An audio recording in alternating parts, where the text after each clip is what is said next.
औज़ुबिल्लाहिमिनश्शैतानिर्रजीम बिस्मिल्लाहिर्रहमानिर्रहीम। अस्सलाम वालेकुम डियर फ्रेंड्स, उम्मीद करता हूँ आप सब खैरियत से होंगे।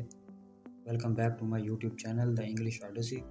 आज हम पढ़ेंगे वर्ब और उसकी टाइप्स।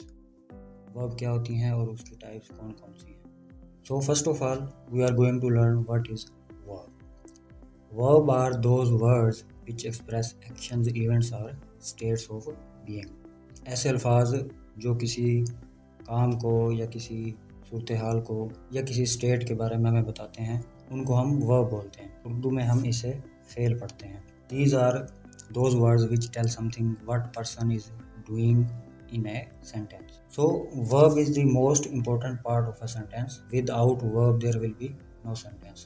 verb के बगैर कोई भी सेंटेंस मुकम्मल नहीं हो सकता, तो ये किसी भी सेंटेंस का एक अहम हिस्सा होता है। फॉर एग्जाम्पल आपके सामने कुछ एग्जाम्पल जैसे लिखी हुई हैं, रन, रीड, सिंग, ईट, राइट। ये तमाम वर्ड्स हमें किसी काम के बारे में बता रहे हैं, तो हम इन्हें वर्ब कहेंगे। अब टाइप्स ऑफ वर्ब जो हैं वो कितनी होती हैं, ये हर ग्रामर बुक में आपको मुख्तलिफ मिलेंगी। कुछ इंपॉर्टेंट टाइप्स ऑफ वर्ब आपके सामने लिखी हुई हैं, जैसे ट्रांजिटिव वर्ब है, इंट्रांजिटिव वर्ब है, ऑक्सिलरी और हेल्पिंग वर्ब होते हैं, modal verb, action verb, linking verbs, regular and irregular verbs. इनके बारे में हम अब नेक्स्ट पढ़ेंगे डिटेल के साथ। So the first one is transitive verb. Transitive verb क्या होते हैं? ये ऐसे वर्ब्स होते हैं जिनको मीनिंग कंप्लीट करने के लिए ऑब्जेक्ट की ज़रूरत होती है। Those verbs which take an object which receives the action of the verb are called transitive verb. In simple, those verbs which require an object to complete the action. यानी ये ऐसे verb होते हैं जिनको अपनी बात मुकम्मल करने के लिए या अपना एक्शन मुकम्मल करने के लिए ऑब्जेक्ट की ज़रूरत होती है। It requires direct object to complete the sentence. For example, eat, write, paint. If we try to speak I eat what? तो ये हमें कंप्लीट सेंस नहीं देता। आई ईट के बाद हमें कुछ ना कुछ ऐसा वर्ड लगाना पड़ेगा जिससे सेंटेंस क्या हो, कंप्लीट हो जाए। For example, I eat rice, I eat mangoes, I eat grapes. तो इन तीनों सेंटेंसेस में हमने देखा कि सेंटेंस जो है वो अपना कंप्लीट मीनिंग दे रहा है। तो ऐसे वर्ब जिनको अपना कंप्लीट मीनिंग देने के लिए ऑब्जेक्ट की ज़रूरत होती है, उन्हें हम ट्रांजिटिव वर्ब बोलते हैं। नेक्स्ट हमारे पास है इंट्रांजिटिव वर्ब। अब ये ट्रांजिटिव वर्ब से बिल्कुल उल्ट होगा, यानी ट्रांजिटिव वर्ब में ऑब्जेक्ट की ज़रूरत पड़ती थी, but in case of intransitive verb there is no need of direct object. ये ऐसे वर्ब्स होते हैं जिनको अपना मीनिंग कंप्लीट करने के लिए ऑब्जेक्ट की ज़रूरत नहीं होती, यानी कि अगर हम ऑब्जेक्ट ना भी लगाएं तो ये हमें कंप्लीट मीनिंग देते हैं। For example, sleep, laugh, blow, cry, fly, arrive, etc. इनके अलावा और भी बहुत सारी एग्जांपल आप लिख सकते हैं। आपके सामने कुछ सेंटेंसेस भी लिखे हुए हैं। ही स्लीप्स, वो सोता है, और ही स्लेप्ट, वो सो गया। वी लाफ, हम हंसे। तो ये सेंटेंसेस हमें कंप्लीट मीनिंग दे रहे हैं। इन सेंटेंसेस के बाद कोई भी ऑब्जेक्ट जो है वो नहीं लगा हुआ, लेकिन उसके बावजूद भी ये हमें कंप्लीट मीनिंग दे रहे हैं। तो ऐसे वर्ब्स जिनको मीनिंग कंप्लीट करने के लिए ऑब्जेक्ट की ज़रूरत नहीं होती, उनको हम इंट्रांजिटिव वर्ब्स बोलते हैं। नेक्स्ट हमारे पास है ऑक्सिलरी और हेल्पिंग वर्ब। नाम से ये शो हो रहा है कि ये हेल्प करते हैं। किसकी हेल्प करेंगे? ये मेन वर्ब की हेल्प करते हैं। यानी ये ऐसे वर्ब्स होते हैं जो सेंटेंस के अंदर मेन वर्ब लगा होता है उसकी हेल्प करते हैं। किस चीज़ में हेल्प करते हैं? ये हमें बताते हैं कि टेंस कौन सा है, मूड कौन सा है और वॉइस कौन सी है। फॉर एग्जांपल, टेंस के बारे में हमें बताएंगे प्रेजेंट टेंस है, पास्ट टेंस है या फ्यूचर टेंस है, या इनकी जो सब कैटेगरीज हैं उनके बारे में हमें बताएंगे। मूड्स के बारे में बताएंगे, भाई इंडिकेटिव मूड है, असर्टिव मूड है, ऑप्टेटिव मूड है, इम्पेरेटिव मूड है, या और किसी टाइप के बारे में हमें बताएंगे। वॉइसेस बताएंगे, ये एक्टिव वॉइस से बिलोंग करता है या पैसिव वॉइस से बिलोंग करता है। They are used with main verbs to complete the meaning of a sentence. It helps the main verb. So ये इनका काम क्या होता है? ये जो मेन वर्ब सेंटेंस के अंदर होते हैं उनकी ये मदद करते हैं बात को कंप्लीट करने के लिए। For example, is, am, are, was, were, has, have, had. इस तरह और भी आपके सामने एग्जांपल लिखी हुई हैं। अब सेंटेंस हम पढ़ते हैं, I am writing an essay. अगर हम इस सेंटेंस में एम को निकाल दें तो आई राइटिंग एन एसे, तो ये हमें कोई कंप्लीट सेंस नहीं देता। इसी तरह नेक्स्ट सेंटेंस है, जैसे he is going to school, वो स्कूल जा रहा है। इसमें से अगर हम इज़ को निकाल दें तो ये हमें कंप्लीट सेंस नहीं देगा। इसमें जो हेल्पिंग वर्ब यूज़ हुए हैं, एम है, इज़ है, आर है या विल है, ये हमें टेंस के बारे में बता रहे हैं और सेंटेंस का मीनिंग क्या कंप्लीट कर रहे हैं। तो ऑक्सिलरी और हेल्पिंग वर्ब्स ऐसे वर्ब्स होते हैं जो मेन वर्ब्स के साथ लगते हैं। नेक्स्ट हमारे पास है मॉडल वर्ब्स। अब मॉडल वर्ब्स भी हेल्पिंग वर्ब्स की ही फॉर्म है। ये भी क्या करते हैं, मेन वर्ब के साथ मिलकर सेंटेंस स्ट्रक्चर कंप्लीट करते हैं और हमें मूड ऑफ सेंटेंस या मैनर के बारे में हमें बताते हैं। अब ये किस चीज़ के बारे में बताते हैं, हमें पॉसिबिलिटी के बारे में बता सकते हैं, नेसेसिटी के बारे में बताते हैं, परमिशन या एबिलिटी के बारे में बताते हैं। एग्जाम्पल्स आपके सामने कुछ लिखी हुई हैं, can, could, may, might, must, shall, should, will, would, must, ought to.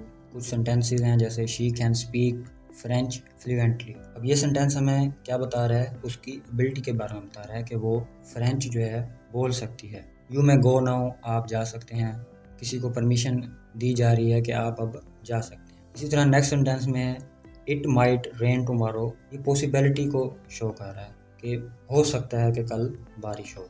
तो मॉडल वर्ब्स क्या करते हैं, मोड या मैनर के बारे में हमें बताते हैं। नेक्स्ट हमारे पास आ जाते हैं एक्शन वर्ब्स। एक्शन वर्ब जैसे नाम से ही शो रहा है कि इसमें कोई ना कोई एक्शन मौजूद होगा। एक्शन वो फिजिकल भी हो सकता है, मेंटली भी हो सकता है।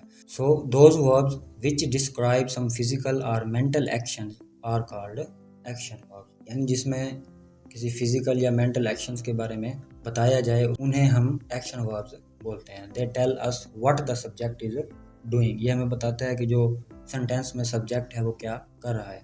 फॉर एग्जाम्पल रन है, जंप है, रीड है। तो ये सारे के सारे वर्ब जो हमें किसी न किसी एक्शन के बारे में बता रहे हैं। रन है जैसे दौड़ रहा है, ये भी एक्शन है। For example Ali runs, he is jumping, अब जंप करना ये भी क्या है, एक्शन है। शी राइट्स ए लेटर, लिखना जो है ये भी क्या है, एक्शन है। तो एक्शन वर्ब्स ऐसे वर्ब्स को बोलते हैं जो किसी एक्शन के बारे में हमें इंफॉर्मेशन देता है। नेक्स्ट हमारे पास आ जाता है लिंकिंग वर्ब्स। लिंकिंग वर्ब्स ऐसे वर्ब्स को बोलते हैं जो सब्जेक्ट को प्रेडिकेट के साथ लिंक करता है। यानी सेंटेंस का जो सब्जेक्ट होता है उसको बाकी जो इन्फॉर्मेशन होती है उसके साथ क्या करता है, लिंक करता है। नाम से ही शो रहा है, जोड़ता है।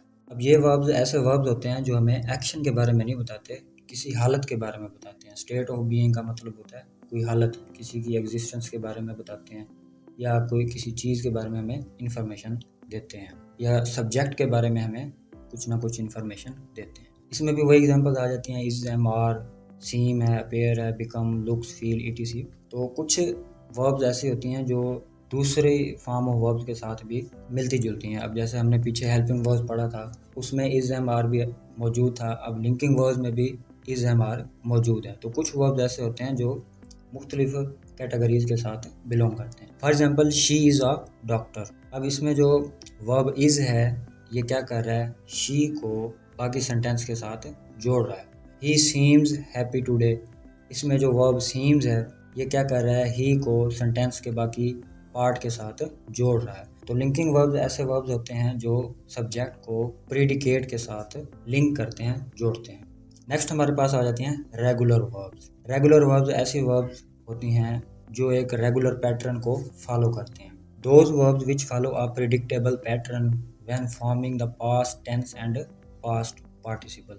सो ये ऐसी वर्ब्स होती हैं जब पास्ट या पास्ट पार्टिसिपल फॉर्म में इनको तब्दील किया जाता है तो ये एक रेगुलर पैटर्न को फॉलो करती हैं। It typically used ED to the base form to create the past tense and past participle.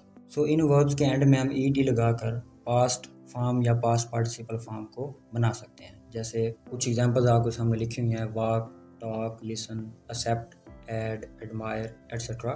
So walk end में अगर हम ईडी का इजाफा कर दें तो ये सिंपल पास्ट भी बन जाएगा और पास्ट पार्टिसिपल भी बन जाएगा। अब ये क्या कर रहे हैं, ये सारे वर्ब्स क्या कर रहे हैं, एक रेगुलर पैटर्न को फॉलो कर रहे हैं। यानी इन सब के एंड पे ईडी लगाकर हम सिंपल पास्ट और पास्ट पार्टिसिपल फॉर्म को बना रहे हैं। तो रेगुलर वर्ब्स ऐसे वर्ब्स होते हैं जो एक रेगुलर पैटर्न को फॉलो करते हैं। So next is irregular verbs. ये रेगुलर वर्ब्स के बिल्कुल उल्ट होते हैं। तो इर्रेगुलर वर्ब्स ऐसे वर्ब्स होते हैं जो कि रेगुलर पैटर्न को फॉलो नहीं करते। जब हम इनकी पास्ट टेंस या पास्ट पार्टिसिपल फॉर्म में इनको कन्वर्ट करते हैं तो ये कोई रेगुलर पैटर्न फॉलो नहीं करते जैसे कि रेगुलर वर्ब्स करते हैं। They do not follow the usual pattern of adding ED to form past tenses. Examples आपके सामने कुछ लिखी हुई हैं, गो, टेक, गिव, कम, ईट। तो इन एग्जाम्पल्स की अगर हम सिंपल पास्ट फॉर्म में कन्वर्ट करें या पास्ट पार्टिसिपल फॉर्म में इनको कन्वर्ट करें तो ये रेगुलर पैटर्न को फॉलो नहीं करते। फॉर एग्जांपल गो है तो इसकी सिंपल पास्ट फॉर्म हो जाएगी वेंट और पास्ट पार्टिसिपल फॉर्म हो जाएगी गॉन। सी है सॉ बन जाएगा और आगे नेक्स्ट सीन बन जाएगा। तो ये ऐसे वर्ब्स होते हैं जो कि रेगुलर पैटर्न को फॉलो नहीं करते जब हम इनकी पास्ट फॉर्म या पास्ट पार्टिसिपल फॉर्म देखते हैं। So at the end there are some words which you can jot down and write them according to their different kinds of verbs. So at the end I would request you to please subscribe my YouTube channel The English Odyssey, like this video and share this with your friends. Thank you very much.